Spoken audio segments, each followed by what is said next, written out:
Outgoing health CS Cicely Kariuki was today in the middle of a storm as she defended her decision to cancel the controversial 4.9 billion shillings tender awarded to 7Seas Limited Company as part of the 2017 medical equipment leasing program. She was making her final appearance before the special Senate ad hoc committee that is probing the controversial scheme suspected to have led to loss of billions of shillings.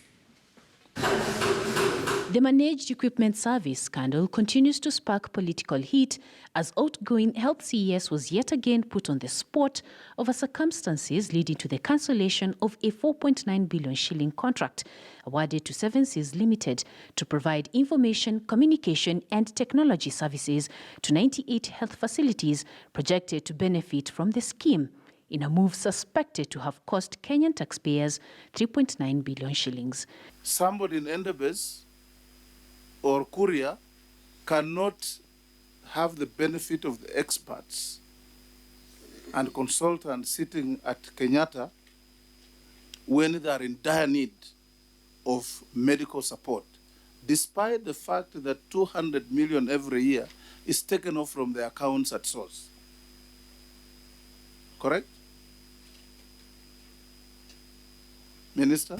I'm not, Chair, Honorable Members, I'm not so sure that you are not suggesting that the end will justify the means. I am not very sure because we will come to the means. Deal with the end first.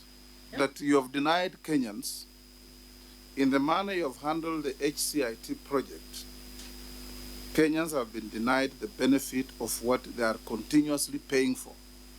The contract signed between 7Seas and the government on behalf of all 98 hospitals under the government's managed equipment service in October 2017 and was to run for 5 years. However, the Health Ministry, in a letter to 7Seas dated November 18, 2019, cancelled the tender, saying the company has no financial capacity to deliver on the agreement.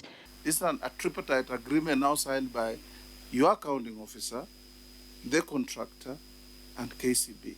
Are you saying this was all in furtherance of an illegality? Yes. And like I did make in my submissions that funding arrangement was never envisaged, either through the informal negotiation, which I talked about, nor was it envisaged in the tender documents. CS Kariuki was making what could be her final appearance before the committee, which is due to retreat and draft a report widely touted to have repercussions on the scheme that has cost counties billions of shillings. Kariuki is due to hand over the political docket to former Senator Mutahi Kagwe, who now awaits Parliament vetting and approval. Controversies of this scheme are expected to feature prominently in Mutahi's vetting. Right, and we're now taking a short breather here on KTN Prime. When we come back, we have more updates for you. Stay with us.